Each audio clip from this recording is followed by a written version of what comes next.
everybody, welcome back! Welcome back to my channel. Ayan, alam niyo na kung sino kasama ko, siyempre si Belle. Kasi nga sinusulit namin yung araw at maghihiwalay na naman kami ng matagal. Kaya, location natin, nandito tayo sa Clescan Hills. Actually, nakapunta na ako dito dati.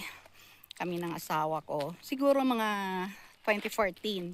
Tapos ngayon, 2026.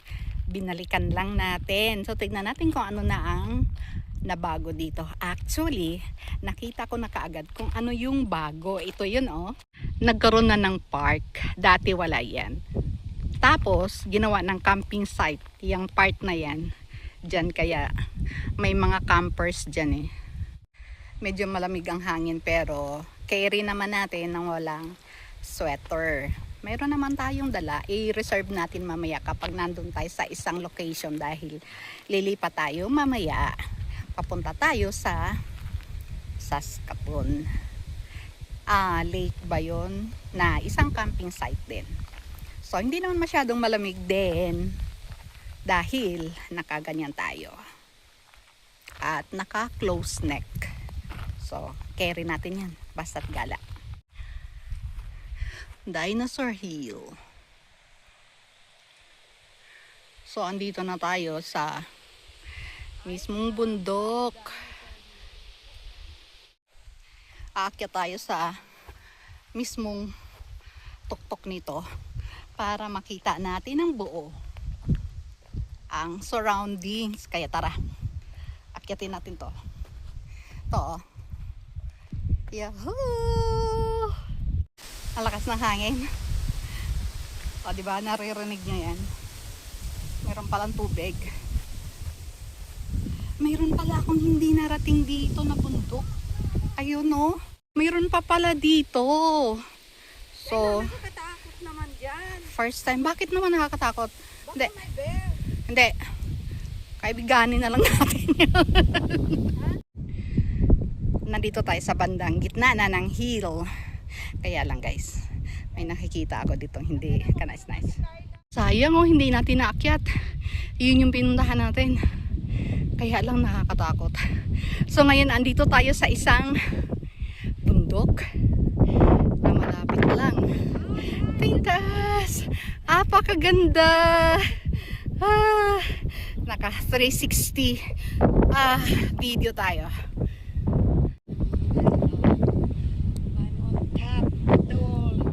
In the middle of nowhere, on top of the world.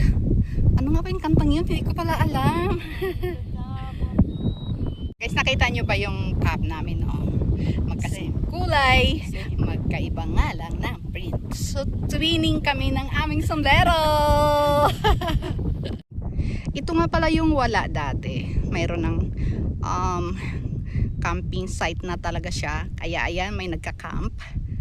And itong playground, wala din to dati. Kaya ito yung mga nadagdag since 2014 na first time nating pumunta dito. So this is Garrett Hill. Ito yung inakyat ko kanina na hindi ako tumuloy kasi natakot ako. I'm here at Clescan Hills. Kaya nagkalakas loob kami na bumalik dito dahil may nakita kaming ibang tao. Pero kung kami lang talaga, hindi na kami babalik kasi parang may nakita akong yung paa ng aso. Di ba may bear nga dito. Nakakamangha talaga kapag nature ang may gawa. Kasi ganyan na talaga siya eh. Kaya pinupuntahan ng mga tao. Kaya tourist destination siya kasi kakaiba. Ang dami na talagang flowers. It symbolizes summer.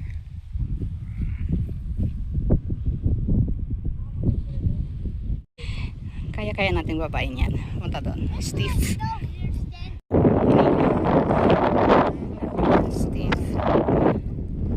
So madudulas tayo kapag bumaba tayo dyan. Okay. Ayun, nandito kami sa tuktok nito. Sobrang lakas ng hangin kasi mas mataas na bundok na to eh. Mabuti na lang may ibang tao. Mas mataas ba nila? Oo, mas mataas to.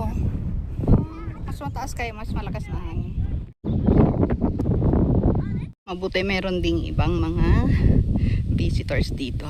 Ang ingon. Wow, it's canola time. Alam nyo ba, nagawa sa canola seed ang canola oil? Kaya palagi kong dinadaanan to kapag naandito ako sa Canada. Dito ang mga gala. Yeah.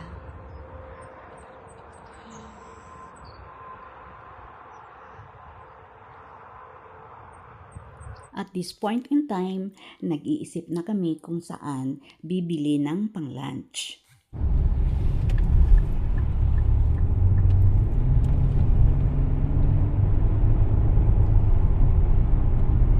Yahoo! We've decided na dito bibili ng aming food. Papasok tayo sa co-op at bibili tayo ng ating lunch na babaunin papunta tayo sa Saskatoon Lake.